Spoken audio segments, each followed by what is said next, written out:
વડાપ્રધાન નરેન્દ્ર મોદી મંગળવારે કેરળના તિરુવનંતપુરમ પહોંચ્યા હતા. વડાપ્રધાને વિક્રમ સારાભાઈ ઇસરોના ચીફ એસ સોમનાથ સાથે સ્પેસ સેન્ટરની મુલાકાત લીધી છે. મોદી અહીં લગભગ ₹1800 કરોડના ખર્ચે 3 સ્પેસ ઇન્ફ્રાસ્ટ્રક્ચર પ્રોજેક્ટનું ઉદ્ઘાટન અને દેશના પ્રથમ મેન્ડ સ્પેસ મિશન ગગનયાનની સમીક્ષા કરી હતી. વડાપ્રધાને ગગનયાન મિશન પર મોકલવામાં આવનાર અવકાશયાત્રીઓના નામની જાહેરાત કરી અને તેમને અવકાશયાત્રી વિંગ્સ આપી. ગગનયાન મિશન પર જે અવકાશયાત્રીઓને મોકલવામાં આવશે તેમાં ગ્રુપ કેપ્ટન પ્રશાંત બાલકૃષ્ણન નાયર, અજીત કૃષ્ણન, અંગદ પ્રતાપ અને વિંગ કમાન્ડર શુભાંશુ શુક્લા સામેલ છે. વડાપ્રધાન મોદીએ કહ્યું, ગત વર્ષે ભારત ચંદ્રના સાઉથ પોલ પર તિરંગો ફરકાવનાર પ્રથમ દેશ બન્યો હતો. આજે શિવશક્તિ પોઈન્ટ સમગ્ર વિશ્વને ભારતની ક્ષમતાનો પરિચય કરાવી રહ્યો છે. પીએમએ કહ્યું, 2035 સુધીમાં ભારતનું અંતરિક્ષમાં પોતાનું સ્પેસ સ્ટેશન હશે. રાજકોટ શહેરમાં આજે વધુ એક હત્યાનો બનાવ સામે આવ્યો છે, જેમાં અન્ય કોઈ નહીં પરંતુ પ્રેમ સંબંધોનું ખૂન થયું છે. પતિએ જ પત્નીને પથ્થરના ઘા ઝીકી હત્યા નિપજાવી હતી. રાજકોટના કાલાવડ રોડ પર આવેલી અંબિકા ટાઉનશીપ વિસ્તારમાં શાંતિવન નિવાસ એપાર્ટમેન્ટ ફ્લેટ નંબર B103માં રહેતા ગુરુપા જીરોલીએ પોતાની પત્ની અંબિકા જીરોલીને વહેલી સવારે 4 વાગ્યાની આસપાસ પથ્થરના ઘા ઝીકી હત્યા કરી હતી. પછી પતિએ પત્નીના મૃતદેહની આજુબાજુમાં બેસીને એક વિડીયો બનાવ્યો હતો, જેમાં પત્નીને બીજા પુરુષ સાથે અનૈતિક સંબંધ હોવાથી હત્યા નિપજાવી હોવાનો ઉલ્લેખ કર્યો છે. જોકે આ પછી પોતે જ પોલીસ કંટ્રોલ રૂમમાં ફોનથી પત્નીની હત્યા કર્યા હોવાની જાણ કરતા પોલીસ પહોંચી હતી. આરોપીને શકંજામાં લઈને મૃતદેહને પીએમ અર્થે ખસેડી વધુ તપાસ હાથ ધરી છે. ઇન્કમટેક્સ દ્વારા લાંબા સમય બાદ રાજકોટમાં ફરી મેગા ઓપરેશન હાથ ધરીને લાડાણી ઓર્બિટ, ટ્વિન ટાવર જેવા ટોચના બિલ્ડર ગ્રુપોનું નિશાન બનાવી દરોડા પાડ્યા હતા. ઇન્કમટેક્સના અધિકારીઓનો કાફલો શહેરના 30 જેટલા સ્થાનોએ ત્રાટકતા બિલ્ડર લોબીમાં ફફડાટ મચી ગયો હતો. સૌરાષ્ટ્રનો સૌપ્રથમ 40 માળનો બિલ્ડિંગ પ્રોજેક્ટ રાજકોટમાં જાહેર કરનારા અને ટૂંકા ગાળામાં 3 મોટા પ્રોજેક્ટ બનાવનારા લાડાણી એસોસિએશનના દિલીપ લાડાણી ઇન્કમટેક્સની ઝપટે ચડી ગયા હતા. કાલાવડ રોડ પર વોકાર્ડ હોસ્પિટલ પાસે આવેલા તેમના નિવાસસ્થાન તથા મૌડીમાં સ્પીડવેલ પાર્ટી પ્લોટ પાસેની ઓફિસ પર દરોડાની કાર્યવાહી હાથ ધરાઈ હતી. આ સિવાય તેમના કનેક્શનમાં પણ અડધો ડઝન સ્થાનોએ ઇન્કમટેક્સનો કાફલો ત્રાટક્યો હતો. મૌડીમાં નિવાસ ધરાવતા તેમના એકાઉન્ટન્ટના નિવાસસ્થાને પણ કાર્યવાહી કરવામાં આવી હોવાનું ખુલ્યું છે. લાડાણી સાથે ભાગીદારી કનેક્શન ધરાવતા ઓર્બિટ ગ્રુપને પણ નિશાન બનાવ્યું છે. ઇન્કમટેક્સના સૂત્રોએ કરોડો રૂપિયાની કરચોરી પકડવાની આશંકા વ્યક્ત કરી છે. અમદાવાદના ધોળકાના પુલેન સર્કલ પાસે આજે વહેલી સવારે 4:30 વાગ્યે ગમખ્વાર અકસ્માત થયો હતો. બંધ ડમ્પર પાછળ બોલેરો ઘૂસી જતા 5 લોકોના મોત થયા હતા. લોહી ભરેલા ખાબોચિયામાં મૃતદેહો પડ્યા હોય તેવા દ્રશ્યો જોવા મળ્યા હતા. 2 લોકોને ગંભીર ઈજા થતાં અમદાવાદ ખસેડાયા હતા. અકસ્માતની જાણ થતાં જ પોલીસ ઘટના સ્થળે પહોંચી ગઈ હતી અને તપાસ હાથ ધરી હતી. દાહોદના શ્રમિકો મજૂરી કામ માટે બોલેરોમાં બેસી રાણપુર જઈ રહ્યા હતા, ત્યારે ધોળકાના પુલેન સર્કલ પાસે અકસ્માત નડ્યો હતો. આ ઘટનામાં બોલેરોનો કચ્ચર ઘાણ વળી ગયો હતો, તેમજ બોલેરોની અંદર રહેલા લોકો લોહીલુહાણ હાલતમાં બહાર રસ્તા પર ફેંકાઈ ગયા હતા. આજે અમદાવાદ પશ્ચિમ લોકસભા બેઠકની ઉમેદવારી માટે સેન્સ પ્રક્રિયા સવારથી શરૂ થઈ ગઈ છે.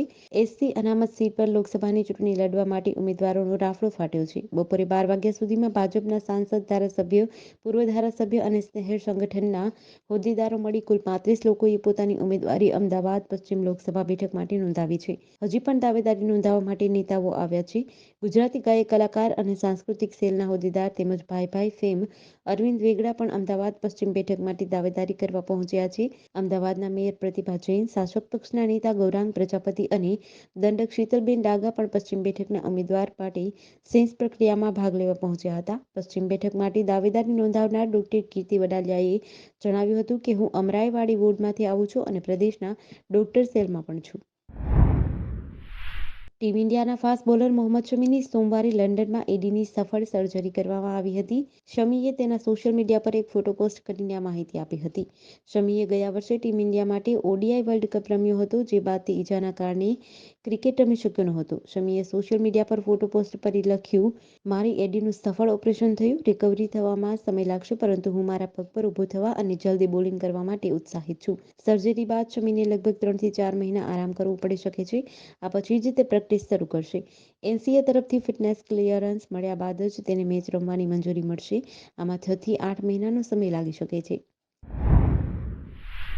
અમદાવાદના સોલામાં આજે 10 કુશી પટેલ સમાજનો 25મો સમૂહ લગ્નોત્સવ યોજાયો છે, તેમજ રજત જયંતિની ઉજવણી કરવામાં આવી રહી છે. આ સમૂહ લગ્નોત્સવમાં 60 દીકરી જોડાઈ છે. દેશના કેન્દ્રીય ગૃહમંત્રી અમિત શાહે પણ હાજરી આપી હતી, જેમાં નવદંપતીઓએ અમિત શાહને પગે લાગી આશીર્વાદ લીધા હતા. સંસ્થા દ્વારા 25 વર્ષની સમાજની દીકરીઓ માટે સમૂહ લગ્નનું આયોજન કરાયું છે. અત્યાર સુધીમાં સંસ્થાએ 1588 યુવતીઓના સમૂહ લગ્ન કર્યા છે. સોલા ભાગવતમાં હિરાસા ફાર્મ ખાતે આજે સમૂહ લગ્નનું આયોજન કરવામાં આવ્યું છે. સમૂહ લગ્નમાં પ્રભુતામાં પગલાં માંડનાર દરેક દીકરીને 3 લાખથી વધુનું કરાવર આપવામાં આવશે. સમાજ દ્વારા 10 ગ્રામ સોનાનો સિક્કો, 25,000 એફડી, 3 લાખના કરાવરની સાથે જીવન જરૂરિયાતની તમામ વસ્તુઓ આપવામાં આવશે. ઉઝબેકિસ્તાનની સુપ્રીમ કોર્ટે સોમવારે ભારતીય કફ સિરપ પીવાથી 68 બાળકોના મોતના કેસોમાં 21 લોકોને સજા સંભળાવી છે. એનડીટીવીના અહેવાલ મુજબ તમામને 20 વર્ષની સખત કેદની સજા ફટકારાઈ છે. આમાં ભારતીય ઉદ્યોગપતિ રાઘવેન્દ્ર પ્રતાપ પણ સામેલ છે. તેમને ભ્રષ્ટાચાર અને છેતરપિંડી માટે દોષિત ઠાલવવામાં આવ્યા છે. ઉઝબેકિસ્તાનમાં 2022 અને 23ની વચ્ચે ઓછામાં ઓછા 86 બાળકોને ઝેરી કફ સિરપ આપવામાં આવી હતી, જેના કારણે 68 બાળકોના મોત થયા હતા. મૃતકના સંબંધીઓની ફરિયાદ પર ઉઝબેકિસ્તાન પોલીસે કેસ નોંધીને કોર્ટમાં ચાર્જશીટ દાખલ કરી છે, જેમાં ઉઝબેકિસ્તાનમાં ડોક મેક્સ સિરપ વેચતી કંપનીના ડાયરેક્ટર રાઘવેન્દ્ર પ્રતાપને પણ આરોપી બનાવવામાં આવ્યા છે. તેમની સામે બેદરકારી, છેતરપિંડી સહિતની કલમો લગાવવામાં આવી છે. સાબરકાંઠા જિલ્લાના હિંમતનગરમાં નવી સિવિલ હોસ્પિટલમાંથી ગઈકાલે ચોરી થઈ ગયેલ સરકારી એમ્બ્યુલન્સ અમદાવાદના વેજલપુરથી ઝડપાઈ હતી. ત્યારબાદ હિંમતનગર એ ડિવિઝન પોલીસે એમ્બ્યુલન્સ અને ચોરી કરનારને ઝડપી લઈને કાર્યવાહી હાથ ધરી હતી. હિંમતનગરની નવી સિવિલ હોસ્પિટલમાં ઇમરજન્સી વિભાગની સામે દર્દીઓ માટેની સરકારી એમ્બ્યુલન્સ રવિવારે સવારે 8થી 8:15 એટલે કે 15 મિનિટમાં જ અજાણ્યો શખ્સ ચોરી લઈ ગયો હતો, જેને હિંમતનગર એ ડિવિઝન પોલીસ સ્ટેશનમાં ફરિયાદ નોંધાઈ હતી. એ ડિવિઝન પોલીસના ડી સ્ટાફ દ્વારા સીસીટીવી તપાસતા અમદાવાદ તરફ જતો જોવા મળ્યો હતો. ત્યારબાદ એમ્બ્યુલન્સમાં લગાવેલ જીપીએસને લઈને તેનો પીછો કરીને અમદાવાદમાં વેજલપુર પેટ્રોલ પંપ પરથી ઝડપી લીધો હતો. ખંભાળિયા તાલુકાના ભીંડા ગામે રહેતા હેમંતભાઈ ગામના એક આસામીની વાડીએ આવેલા કૂવામાં એક કૂતરું પડી ગયું હોવા અંગેની જાણ અહીંની જાણીતી પશુ સેવા સંસ્થા એનિમલ કેર ચેરિટેબલ ટ્રસ્ટના કાર્યકરોને કરવામાં આવી હતી, જેને અનુલક્ષીને સંસ્થાના દેશૂર ધમા અખિલ પારખાણિયા દ્વારા લાંબી જહેમત બાદ કૂવામાંથી કૂતરાનું સફળ રેસ્ક્યુ કર્યું હતું. આ ઉપરાંત ખંભાળિયા નજીક આવેલ એક હોટલ પાસેના 60 ફૂટ ઊંડા પાણી ભરેલા કૂવામાં એક શિયાળ ખાબક્યું હોવાથી સંસ્થાના સભ્યો અશોકભાઈ સોલંકી, દેશૂર ગઢવી, મેહુલ યાજ્ઞિક, ઓમ ગોહેલ, હિરેન ગોસ્વામી દ્વારા લાંબી જહેમત બાદ આ શિયાળનું રેસ્ક્યુ સફળતાપૂર્વક કર્યું હતું. પાટણ જિલ્લાના સાંતલપુર વિસ્તારમાં પરંપરાગત પેઢી દર પેઢી મીઠું પકવતા અગરિયાઓને રણમાં નહીં પ્રવેશ કરવા દેતા હોવાની રજૂઆતોને ધ્યાનમાં લઈ આજે બીજી વાર ધ્રાંગધ્રા ફોરેસ્ટ ઓફિસર ખાતે અગરિયાઓ પરિવારની મહિલાઓ સાથે એક દિવસીય ધરણા યોજી રજૂઆત કરવા માટે આવ્યા હતા. રાજ્યમાં મીઠું પકવતા અગરિયાઓને અનેક માંગોને લઈને રજૂઆત કરવામાં આવી હતી. ત્યારે પાટણ જિલ્લાના સાંતલપુર વિસ્તારમાં પરંપરાગત પેઢી દર પેઢી મીઠું પકવતા અગરિયાઓને રણમાં નહીં પ્રવેશવા દેતા હોવાની રજૂઆતને લઈને આજે બીજી વાર ધ્રાંગધ્રા ફોરેસ્ટ ઓફિસ ખાતે અગરિયાઓ પરિવારની મહિલાઓ સાથે એક દિવસીય ધરણા પર બેઠા હતા. બોટાદ નગરપાલિકાના પૂર્વ પ્રમુખ અલ્પાબેન સાબવા અને તેમના પતિ પાસના આગેવાન દિલીપ સાબવા આજે ફરીવાર કેસરીયો ધારણ કરશે. તેઓ પોતાના ટેકેદારો સાથે બોટાદથી કારના કાફલા સાથે નમો સંગમ યાત્રાને લઈને ગાંધીનગર જવા રવાના થયા અને પ્રદેશ ભાજપ પ્રમુખના હસ્તે ભાજપમાં જોડાશે. લોકસભા 2024ની ચૂંટણી નજીક આવી રહી છે, ત્યારે દરેક રાજકીય પક્ષોમાં હલચલ જોવા મળી રહી છે.